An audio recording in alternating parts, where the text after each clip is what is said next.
Hello to all, सभी को मेरी ओर से नमस्ते, Ram Ram. Welcome back in this new video and in today's video we will cover with the Victorian period. आज की जो वीडियो है ये होने वाली है part 10 video on the Victorian period of English literature. और इस वीडियो के अंदर हम सॉल्व करने वाले हैं 10 questions. Sit attentively and let us start with the video. The first question of today's video talks about that who said about Matthew Arnold। यहाँ पर एक स्टेटमेंट दी गई है और हमसे पूछा है कि that this statement for Matthew Arnold is said by whom. Statement को रीड करेंगे सबसे पहले। पुअर मैट, मैट मतलब Matthew, he is gone to heaven no doubt but he won't like God. तो यानी कि मैथ्यू आर्नोल्ड के बारे में ये लाइंस बोली जा रही हैं कि poor Matt, poor Matthew Arnold, you are gone to heaven, मतलब हेवन में तो चले गए हो, नो डाउट, उसमें तो कोई शक नहीं है, but he won't like God, पर तुम्हें भगवान पसंद नहीं आएंगे। So these lines for Matthew Arnold are being said by R.L. Stevenson. R.L. Stevenson is the correct answer here. Alfred Lord Tennyson जो है विक्टोरियन एज के ग्रेटेस्ट ऑफ द पोएट्स हैं। चार्ल्स डिकेंस जो हैं इनके सारे वर्क रियलिज्म पे based है, रियलिज्म थीम है, पूरा सोसाइटी को डिपिक्ट करेंगे।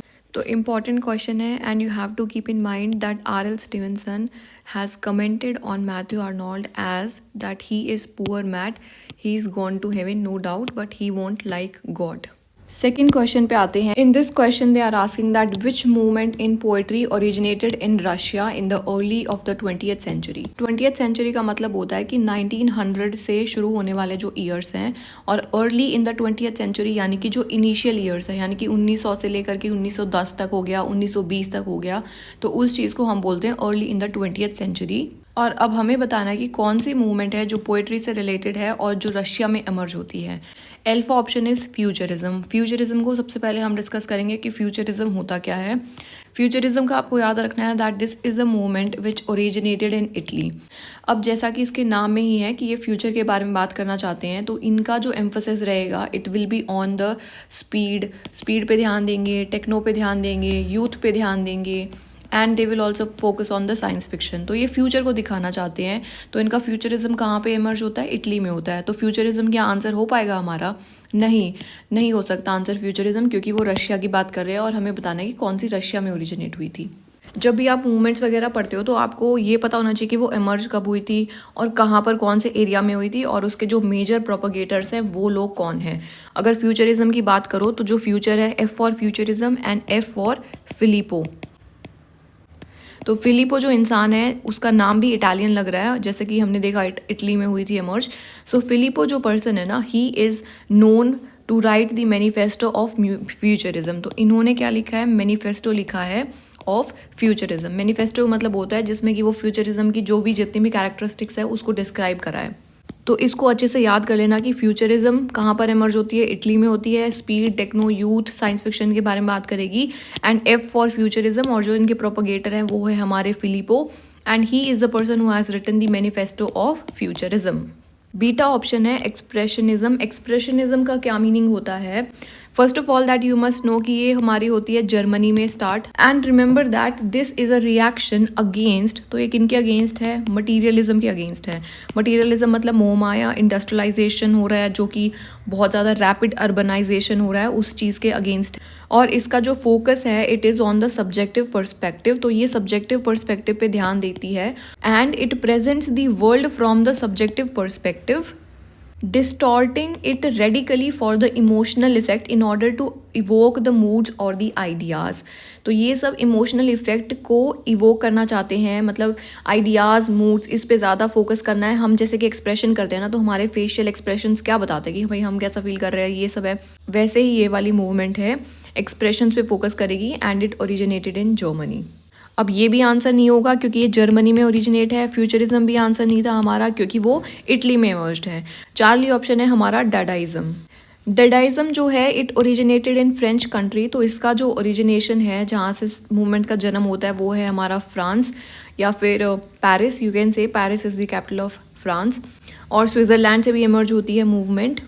एंड जो डाडाइज्म है ना, उनका फोकस किस चीज़ पे है? They focused on nonsensical things, irrationality पे फोकस करेंगे। इर्रैशनल होना कि मतलब सब चीज़ों को आपको रैशनली नहीं लेना है, क्योंकि इनका जो मानना था वर्ल्ड वॉर 1 हुआ ही इसलिए है क्योंकि जो लोग हैं वो बहुत ज़्यादा लॉजिक हो गए हैं and therefore this logic and rationality has led to this world war 1। तो इसलिए व्हाट दे विल डू कि they will go against the rationality.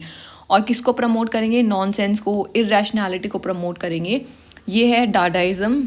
Therefore डाडाइज्म भी हमारा करेक्ट आंसर नहीं होगा क्योंकि ये मूवमेंट हमने देखा that it has originated from France. Correct answer हमारा है एक्मेइज्म। एक्मेइज्म जो मूवमेंट है, अब इसके बारे में हम समझेंगे अच्छे से। तो इसका आपको याद रखना है that this is a movement which originated in Russia. तो इसका एमर्ज होता है रशिया कंट्री में and it is also known as guild of poets. Guild का मतलब होता है a group of people who have similar thinking. तो जिनकी सेम सेम सोच है या फिर सेम सेम इंटरेस्ट हैं तो उनके ग्रुप ऑफ पीपल को बोल देते हैं हम गिल्ड। और गिल्ड ऑफ पोएट्स अगर एक्माइज्म लिख रखा है या फिर और also known as guild of poets, अगर दोनों में से कुछ भी है तो आपको वही आंसर मार्क करना है। रशिया में ये मूवमेंट इमर्ज हुई थी तो इसके जो भी प्रोपगेटर्स हैं वो सारे मेजर रशियन ही हैं। अब ये किस चीज़ में विश्वास करेंगे ना, ये करते हैं लॉजिक में विश्वास। लॉजिक, प्रिसीजन, बोलते हैं कि राइटिंग को बहुत ही प्रिसाइज होना चाहिए, plus it should be very much authentic. Authentic, precise और लॉजिकल होना चाहिए। ये 3 चीज़ों में ये बहुत ज़्यादा विश्वास करेंगे और बोलेंगे कि भाई आप टू द पॉइंट लिखो, एकदम डायरेक्ट पोएम्स लिखो, बिल्कुल कॉम्पैक्ट करके, इधर उधर की बातें नहीं करनी है। जो बोलना चाहते हो साफ साफ शब्दों में हमें बोलना है। और जो एक्मेइज्म है ये अगेंस्ट थे सिम्बॉलिज्म के। जब हमने सिम्बॉलिज्म को स्टडी करते हैं मूवमेंट को, तो हमें पता है कि जो सिम्बॉलिस्ट जो मूवमेंट है ना, वो कोई भी टॉपिक को डिस्कस करती है, सिंबल्स को डिस्कस करती है और उनको ओपन एंडेड छोड़ देती है। यानी कि जो रीडर्स है वो अपने मुताबिक उस सिंबल्स को उसका मीनिंग देख सकते हैं। ओके सो लेकिन एक्मेइज्म का क्या मानना था कि भाई आप ओपन एंडेड मत छोड़ो ऐसे, you can not leave the things open ended, it should be logical, the reader should understand those things. तो ये इनका मानना था। तो ये अगेंस्ट द सिम्बॉलिस्ट मूवमेंट थे। अब इनमें इंपॉर्टेंट नाम जो है ना प्रोपगेटर का, वो आपको याद रखना है, that is Mikhail Kuzmin. So Mikhail Kuzmin is the person who has started the movement acmeism. So फिर से एक बार रिवाइज करेंगे that which movement in the poetry originated in Russia in the early 20th century. हमारा जो correct answer था हमने देख लिया that it is acmeism which is also known as the guild of poets. Guild of poets Russia में originate होती है, against the symbols के प्रैक्टिस करेगी और किस चीज़ में विश्वास रखेगी? लॉजिक में, प्रिसीजन में, प्लस ऑथेंटिसिटी में, यानी कि ओरिजिनल वर्क लिखना है। और जो इनका प्रोपगेटर है वो है हमारे मिखेल कुज़मिन। इंपॉर्टेंट है, लर्न दिस। थर्ड क्वेश्चन पे आते हैं। Which play though by some coincidence ascribe to Oscar Wilde was written by Chambers Hayden. ये पूछना चाहते हैं कि कौन सा प्ले है जो कि कोइंसिडेंस से ऑस्कर वाइल्ड के द्वारा लिखा गया है। मतलब जब भी हम उस प्ले की बात करते हैं तो हम बोलते हैं कि ऑस्कर वाइल्ड ने लिखा है, but originally it was written by Chambers Hayden. Chamber Hayden एक अनदर पर्सन है और बोला जाता है कि भाई चैम्बर हेडन ने लिखा है ओरिजिनली, लेकिन हम उसको एट्रीब्यूट कर देते हैं to Oscar Wilde. So which is that play? First option is the importance of being Earnest. If you have read Oscar Wilde तो उनका जो इम्पॉर्टेंट वर्क है ना, इम्पॉर्टेंट वर्क्स में से आते हैं the importance of being Earnest. तो ये वाला जो प्ले है ना, ये तो भाई ऑस्कर वाइल्ड ने ही लिखा है, इसमें कोई डाउट नहीं है। And the importance of being Earnest में स्टोरी बताई जाएगी अर्नेस्ट एक कैरेक्टर की। यहाँ पर अर्नेस्ट एक कैरेक्टर है जो कि ड्यूअल लाइफ जी रहा है और ड्यूअल पर्सनैलिटी है उसकी। And it is also titled as a trivial comedy for serious people. तो इसका जो सब टाइटल है वो भी बहुत ज़्यादा इंपॉर्टेंट है, that is a trivial comedy for serious people. Next option is The Tyranny of Tears. This can be the answer. Charlie option is Salome. Salome is very important work and is written by Oscar Wilde. तो ये Oscar Wilde ने खुद ही लिखा है, अकेले ही लिखा है। And this is one act tragedy. यानी कि ये एक प्ले है जिसके अंदर वन एक्ट है और ट्रेजिडी है, यानी कि एक ट्रैजिक प्ले है Salome. And remember that it retells the story of Bible. तो हमारी जो बाइबल है ना उसका एक एपिसोड है, उसको फिर से रिवाइव करा गया है in the work Salome which is written by Oscar Wilde. बहुत ही अजीब सा प्ले है। I will discuss this play in the coming questions. इस क्वेश्चन का जो करेक्ट आंसर है that is the tyranny of tears. So the tyranny of tears is a play which is ascribe to Oscar Wilde but it was written by Chambers Haddon. इसमें बस ये याद रखना कि जो टायरेनी ऑफ टीयर्स है ना, Oscar Wilde plus chambers Hayden दोनों ने साथ मिल करके इस वर्क को लिखा है. और टायरेनी वर्ड का क्या मीनिंग होता है? Tyranny means to use power. जब हम पावर का यूज़ करते हैं अनफेयरली, यानी कि कुछ भी हम अनफेयर एक्ट करेंगे और हम अपनी पावर को दिखाना चाहते हैं, that is called as tyranny. और इस जो वर्क का नाम है ना, द टायरेनी ऑफ टीयर्स, यानी कि यहाँ पर जो टीयर्स हैं they will be used to showcase the power and therefore this work is said to be a comedy of emotions. यानी कि इमोशंस पे एक कॉमेडी है टायरेनी ऑफ टीयर्स. यानी कि जब आप अपने टीयर्स को एज अ वेपन यूज़ करते हो to show power to control somebody else. Fourth question पे आते हैं. Oscar Wilde was by birth from which country. जो ऑस्कर वाइल्ड है वो बहुत ही इंपॉर्टेंट प्ले राइट है of the Victorian age. Very very important. एंड ऑस्कर वाइल्ड को डिटेल में स्टडी करना है आप लोगों को. हमें बताना है कि that by birth he belong to which country. The correct answer here is Irish. तो वो आयरलैंड से थे. आयरलैंड की जो कैपिटल है it is Dublin. So remember that Dublin किसकी कैपिटल है? आयरलैंड की कैपिटल है. अमेरिका की कैपिटल क्या है? Washington DC. So Washington DC किन की कैपिटल है? अमेरिका की कैपिटल हो गई. स्कॉटिश मतलब होता है स्कॉटलैंड. और स्कॉटलैंड की हमारी जो कैपिटल है दैट इज़ एडिनबर्ग. एडिनबर्ग. अगर आपको कोई भी आप प्लेस या फिर कुछ भी पढ़ रहे हो और एडिनबर्ग प्लेस आ रही है तो आपको पता होना चाहिए कि भाई एडिनबर्ग क्या है, कैपिटल है स्कॉटलैंड की. English here stands for England. और इंग्लैंड की कैपिटल क्या है? लंदन. सो लंदन कहाँ की कैपिटल हो गई? इंग्लैंड की. एडिनबर्ग कैपिटल हो गई हमारी स्कॉटलैंड की. Washington DC is the capital of America and Dublin is the capital of Ireland. और जो ऑस्कर वाइल्ड थे वो आयरलैंड से बिलोंग करते हैं.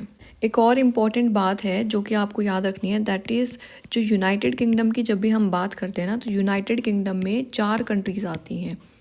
एक हमारी होती है इंग्लैंड जिसकी अभी मैंने बताया कैपिटल क्या है? लंदन. सेकंड में है हमारा स्कॉटलैंड. थर्ड में है हमारा Wales. And fourth is Northern Ireland. Northern Ireland इसको बोल दो. तो जब ये 4 कंट्रीज़ मिल जाती हैं then it is called as United Kingdom. So this is an extra information and सबको पता होना चाहिए, तो इसीलिए मैंने बस थोड़ा सा बता दिया इसके बारे में. Coming on to the 5th question, who said that literature always anticipates life, it does not copy it but molds its purpose. तो क्या बोलना चाहते हैं कि जो लिटरेचर है ना, it always anticipates life. Anticipate का क्या मतलब होता है? Anticipate means to predict. Predict करना, एक्सपेक्ट करना कुछ भी कि होने वाला है. सो टू प्रिडिक्ट और to expect is anticipate. Anticipate करना. तो बोलते हैं कि दैट लिटरेचर ऑलवेज एंटीसिपेट्स, यानी कि जो लिटरेचर है वो हमेशा प्रिडिक्ट करता है चीज़ों को. It does not copy it but moulds its purpose. यानी कि वो कॉपी नहीं करता है जो चीज़ें हो रही हैं फिर जो हो चुका है मतलब पूरा, but rather it moulds its purpose. और खुद को मोल्ड करके बताता है चीज़ों को. That is moulds its purpose. So these lines are being said by Oscar Wilde. तो रिमेंबर दैट ऑस्कर वाइल्ड क्या बोलते हैं कि जो लिटरेचर है वो हमेशा एंटिसिपेट करता है लाइफ को, उसको कॉपी नहीं कर सकता है कि जो हम जीवन जी रहे हैं असल में कि पूरा एज इट इज़ उसको शोकेस कर दिया है. Rather it moulds its purpose. टी.एस. एलियट एक बहुत बड़े क्रिटिक हैं, देखेंगे इनको भी. एंड कीट्स के बारे में हम रोमांटिक एज में पहले कवर कर चुके हैं प्लेलिस्ट में. और विलियम वर्ड्सवर्थ भी रोमांटिक एज के पोएट हैं and he is very very important. और इनका नाम और इनके वर्क्स सब कुछ ही पता होना चाहिए. एंड कीट्स के भी आपको पता होना चाहिए. अगले क्वेश्चन पे आते हैं. Who wrote the play. यहाँ पर प्ले का नाम दिया गया है. प्ले का नाम है an ideal husband and we have to tell that this play is written by whom. तो एन आइडियल हस्बैंड जो है इट इज़ अ प्ले जो कि लिखा है हमारे ऑस्कर वाइल्ड जी ने लिखा है. ऑस्कर वाइल्ड है हमारे एस्थेटिक मूवमेंट से रिलेटेड. एस्थेटिक मूवमेंट क्या बोलता है कि आर्ट फॉर आर्ट सेक, यानी कि ब्यूटिफिकेशन में बिलीव करेंगे. और आर्ट फॉर आर्ट सेक बोलेंगे कि भाई जो भी हम वर्क लिख रहे हैं या जो भी नोवेल्स हैं वो सिर्फ प्लेजर गेन करने के लिए हैं, उसको हमें डायडेक्टिक नहीं बनाना है. डायडेक्टिक का मतलब होता है कि कोई मोरल लेसन के लिए हम नोवेल्स नहीं लिख रहे हैं. Rather we should write the novels for aesthetic purpose, यानी कि बस दिखावे के लिए, मज़े के लिए, इसलिए बस नोवेल्स लिखना चाहिए. तो ये ऐसा ऑस्कर वाइल्ड का मानना था, मेरा ऐसा मानना नहीं है. एन आइडियल हस्बैंड याद रखना है that this is a play which is written by Oscar Wilde. और इसकी जो थीम है it is based on public versus private honour, honour मतलब रिस्पेक्ट, तो public respect versus private respect पे बेस्ड है। पॉलिटिकल करप्शन को दिखाएगा। और एक स्कैम होता है कैनल स्कैम इन अर्जेंटीना, उसके बारे में, जो कि स्यूज कैनाल है ना, उसके पे ऊपर बेस्ड है। An ideal husband which is written by Oscar Wilde. Now here one more thing that you have to tell. अभी हमने देखा कि जो ऑस्कर वाइल्ड है वो कौन सी कंट्री से बिलोंग करते हैं। ही बिलोंग टू आयरिश, यानी कि आयरलैंड से हैं, जिसकी कैपिटल हमने देखी थी डुबलिन थी। अब बाकी सारे तीनों ऑप्शंस भी इम्पॉर्टेंट है और हमें पता होना चाहिए कि जी बी शॉ जो हैं और James Barrie and Ibsen, Ibsen कौन है, ये हेनरिक इब्सन, ये कौन सी कंट्री से बिलोंग करते हैं। अब remember that G B Shaw बहुत बहुत इंपॉर्टेंट प्ले राइट है and we must know that he also belong to Irish country, Ireland से ही हैं ये भी। James Barrie he belongs to Scotland, तो ये स्कॉटलैंड से हो गए हमारे। एंड हेनरिक इब्सन, इनका एक बहुत बहुत इंपॉर्टेंट वर्क है that is a doll's house, and this should always be in your mind. A doll's house is written by Henrik Ibsen, और हेनरिक इब्सन ही बिलोंग्स टू नॉर्वे, वो Norway country से belong करते हैं। एक बार फिर से रिवाइज करेंगे that an ideal husband is a play which is written by Oscar Wilde, and Oscar Wilde कहाँ से है, आयरलैंड से हैं। जी बी शॉ हैं जो हमारे जॉर्ज बर्नर्ड शॉ, जो बहुत बड़े प्ले राइट हैं, वो भी आयरलैंड से हैं। And James Barrie he belongs to Scotland, और हेनरिक इब्सन जो इम्पॉर्टेंट वर्क है जिनका, और Doll's House, he belongs to Norway. 7th question पे आते हैं। ऑस्कर वाइल्ड का एक वर्क दिया गया है that is the importance of being Earnest. Earnest मतलब इसमें एक कैरेक्टर का नाम है Earnest. The importance of being Earnest is a what, और हमें बताना है कि ये क्या चीज़ है। क्या ये क्लासिकल कॉमेडी है, या फिर ये एक रोमांटिक कॉमेडी है, फार्सिकल कॉमेडी है, या फिर पेस्टोरल कॉमेडी है। पेस्टोरल कॉमेडी का मतलब होता है कि जिसमें शेफर्ड्स वगैरह इन्वॉल्व हो और एक कॉमेडी एक्ट है, सो that is pastoral comedy. Classical comedy यानी कि क्लासिक से रिलेटेड है, कॉमेडी है। रोमांटिक कॉमेडी जिसमें कुछ रोमांटिक एलिमेंट्स हैं प्लस कॉमेडी है। फार्सिकल कॉमेडी का क्या मतलब होता है, farcical comedy it means that to show off, यानी कि मतलब तमाशा करना, so that is farcical comedy. जब आप तमाशा करते हो या फिर आप ढोंग मचाते हो तो उसको बोला जाता है फार्स, इंग्लिश में हम उसको फार्स बोलते हैं। And the importance of being Earnest is a farcical comedy है ये। And this is really very very important question, पहले भी आ चुका है that the importance of being Earnest पता होना चाहिए कि ऑस्कर वाइल्ड ने लिखी है, ये भी इंपॉर्टेंट है, और ये एक फार्सिकल कॉमेडी है।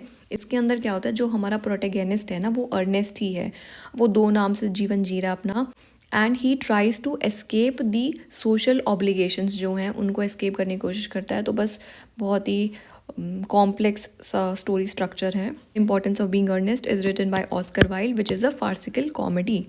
Next question is that which book is condemned as a poisonous book. कौन सी बुक को पॉइजनस बुक का नाम दिया गया है। तो पॉइजनस मतलब जहरीली किताब, तो फिर कौन सी किताब है जिसमें कि जहर ही भरा हुआ है, so you have to tell that. First option is, alpha option है हमारा, the Picture of Dorian Gray. The Picture of Dorian Gray is written by Oscar Wilde. इसके अंदर एक फ़ोटो बनी हुई है, डोरियन ग्रे कैरेक्टर है जो अपनी एक फ़ोटो पोर्ट्रे करवाता है और वो वरदान में मांगता है फ्रॉम दी डेविल दैट कि वो हमेशा यंग रहे, और जो उसकी पिक्चर है वो बेशक बूढ़ी होती जाए। तो वो अपने मतलब सोल को वही ट्रेड कर लेता है। फॉस्टियन बारगेन के बारे में बात करी गई है। फॉस्टियन बारगेन क्या होता है कि जो हमने फॉस्ट वाला प्ले देखा था ना, दैट क्रिस्टोफर मार्लो ने जो एक प्ले लिखा था that is title as Doctor Faust. तो मतलब आप अपनी जब सोल को ट्रेड कर देते हो, आप अपनी आत्मा को ही गिरवी रख दिया है कुछ पाने के लिए, कुछ मोमेंट्री प्लेजर के लिए, तो उस चीज़ के बारे में है। The Picture of Dorian Gray Oscar Wilde ने लिखा है। सेकेंड ऑप्शन है हमारा, beta option is the Waste Land. The Waste Land is a poem which is written by T.S. Eliot. 5 parts में डिवाइडेड है, 5 पार्ट्स की हेडिंग पता होनी चाहिए और बहुत डिटेल में स्टडी करना है वेस्ट लैंड को। Charlie option is Kim. Kim क्या है, it is a novel which is written by Rudyard Kipling. तो रूडयार्ड किपलिंग ने लिखा है एक novel which is titled as Kim, जिसमें कि किम की स्टोरी है। And delta option is jungle. Jungle is written by Upton Sinclair. और अगर जंगल बुक पूछ ले तो किन्होंने लिखी है, रूडयार्ड किपलिंग ने लिखी है। लेकिन सिर्फ जंगल पूछ ले तो आपको बताना है कि वो उपटन सिनक्लेयर ने लिखी है। अब आपको बताना है कि कौन सी बुक है जो कि पॉइजनस बुक है। अब ऑप्शन से देखेंगे भाई, सिंपल सी बात है। The Picture of Dorian grey है, वो फॉस्टियन बारगेन के बारे में बात करिए, अपनी आत्मा को मटीरियलिस्टिक प्लेजर्स के लिए ट्रेड कर दिया गया है। तो हमारा आंसर यहाँ पर हो जाएगा the Picture of Dorian grey, क्योंकि बहुत ही डार्क वर्क है एकदम, रिटन बाय ऑस्कर वाइल्ड। अब क्वेश्चन में जैसे कि यहाँ तो पॉइजनस बुक पूछ करके छोड़ दिया गया है, पर आपको पता होना चाहिए कि इस बुक के लिए और भी बहुत सारे नाम दिए गए हैं। इसको हमने वल्गर भी बोला था, फिर इसको अनक्लीन वर्क भी बोलते हैं, अनक्लीन पॉइजनस भी बोलते हैं। तो 3 एडजेक्टिव्स दिए गए थे उनके लिए कि भाई ये बहुत ज़्यादा वल्गर है, अनक्लीन है, पॉइजनस है। तो तीनों में से कुछ भी पूछ ले तो आप बता देना कि Picture of Dorian Gray is the answer which is written by Oscar Wilde. Next question, 9th question of today's video, which book is the story of the soul, यानी कि कौन सी बुक में आत्मा की बात करी जा रही है। सोल का मतलब होता है आत्मा। तो बहुत ही इजी आंसर है। अब तो पहला ऑप्शन ही देख करके you are ready to go. The Picture of the Dorian Gray हमारा सीधा आंसर हो जाएगा। इसमें हमने अभी देखा कि वो अपनी to maintain his young life वो अपने आप को, अपनी सोल को ट्रेड कर देता है। तो this is the story of the soul and this is written by Oscar Wilde. Let us look at the next option, Pamela. Pamela जो है ना, ये वर्क लिखा है सैमुअल रिचर्डसन ने। सैमुअल रिचर्डसन ने लिखा है पामीला। बहुत बहुत इंपॉर्टेंट है, तीनों ही इंपॉर्टेंट है, तीनों के नाम पता होने चाहिए, तीनों किन्होंने लिखे हैं वो भी इंपॉर्टेंट है। तो पामीला किन्होंने लिख दिया, Samuel Richardson, note it down, Samuel Richardson. Next is Huckleberry Finn. Huckleberry Finn ये एक एडवेंचरस वर्क है which is written by Mark Twain. Mark Twain ने लिखा है Huckleberry Finn and Delta is Joseph Andrews. Joseph Andrews is written by Henry Fielding. So Henry Fielding is the person जिन्होंने लिखा है Joseph Andrew. उसमें Joseph की story है, Huckleberry Finn में हकलबेरी की स्टोरी है और पामेला में पामेला की ही स्टोरी है। तीनों जो उनके प्रोटैगनिस्ट हैं उनके नाम पर ही वर्क्स बेस्ड हैं। एक बार फिर से रिवाइज करेंगे ताकि आप लोगों को अच्छे से याद हो जाए। That story of the soul किस में है, the Picture of the Dorian Gray which is written by Oscar Wilde. Beta option हमने देखा कि पामीला है, पामीला लिखा गया है सैमुअल रिचर्डसन के द्वारा। चार्ली ऑप्शन हमने देखा कि it is Huckleberry Finn and it is written by Mark Twain. And delta option is Joseph Andrews which is written by Henry Fielding. बहुत इंपॉर्टेंट है, learn it all. Coming on to the last question of today's video, the originator of the Oxford movement is who? तो we have to tell कि ये Oxford movement है, इसके जो originator है ना हमें उनका नाम बताना है। अब इसमें पहले मैं बता देती हूँ कि ऑक्सफोर्ड मूवमेंट थी क्या। जो ऑक्सफोर्ड मूवमेंट है ना, it started in the Victorian period.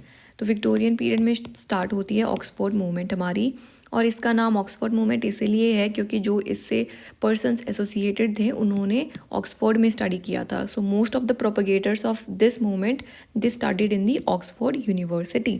Now what is the basic idea of this movement was that, अब हमने देखा कि जो हमारा यूनाइटेड किंगडम है उसके अंदर आ गया हमारा एंग्लिकन क्रिश्चियनिटी, यानी कि एंग्लिकन हो गया, एंग्लिसाइज कर दिया गया। उससे पहले वो लोग क्या फॉलो कर रहे थे, Roman Catholic. Roman Catholic, Roman मतलब अभी जो हमारा रोम है that is the capital of Italy. तो उस टाइम पे रोमन एम्पायर बहुत बड़ा होता था।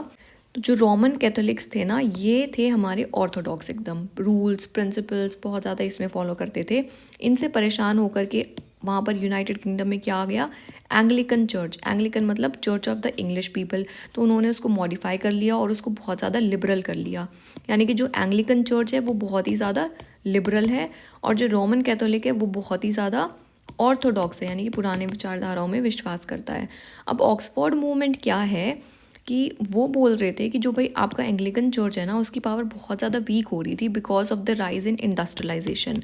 इंडस्ट्रियलाइजेशन बहुत ज़्यादा बढ़ रहा है and people were losing faith in the church. तो वो बोलना चाहते थे कि भाई हम ना कुछ principles from the Roman Catholic के हम रिवाइव करना चाहते हैं इन दी एंग्लिकन चर्च। तो सिंपल सी भाषा में वो चाहते थे कि कुछ चीज़ें हम अडॉप्ट कर ले फ्रॉम द रोमन कैथोलिक्स, यहाँ से अडॉप्ट करके कहाँ लगा दें, हम अपने एंग्लिकन चर्च में, एंग्लिकन क्रिश्चियनिटी में उसको अडॉप्ट कर लेते हैं। तो ये मानना था हमारा ऑक्सफोर्ड मूवमेंट का। और इस क्वेश्चन का आंसर अब आपको बताना है कि that who is the originator of this movement, किन्होंने ओरिजिनेट करी ऑक्सफोर्ड मूवमेंट। तो इसका आंसर आप कमेंट सेक्शन में लिखना। I hope all these 10 questions are clear to you all. Before leaving this video you must listen to these lines that success is failure turned inside out, the silver tint of the clouds of doubt, and you never can tell how close you are. It may be near when it seems far. So stick to the fight when you are the hardest hit.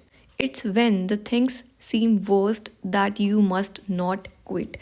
तो मतलब बस quit नहीं करना है, अच्छे से पढ़ाई करनी है and you have to work hard because without hard work nothing is possible if you really want to clear any of the exam. So you have to really work hard for that. So never quit because you really don't know how close you are to your success, to your goals. And keep doing exercise. Health is very very important. अगर आप लोगों ने SDG goals पे पढ़े होंगे तो उसमें जो पहला, दूसरा और तीसरा है, पहला क्या है हमारा, नो पुवर्टी. सेकंड क्या बोलता है, नो हंगर. और थर्ड क्या बोलता है भाई, हेल्दी रहना, हेल्दी. पुवर्टी हंगर के बाद आपको हेल्थ पे फोकस करना है. उसके बाद में फोर्थ गोल में आपको एजुकेशन पे फोकस करना है. तो एक्सरसाइज नहीं करी है, जा करके कर लो. आज का कोटा पूरा करना है. So all of you keep smiling, stay happy. Good by two all.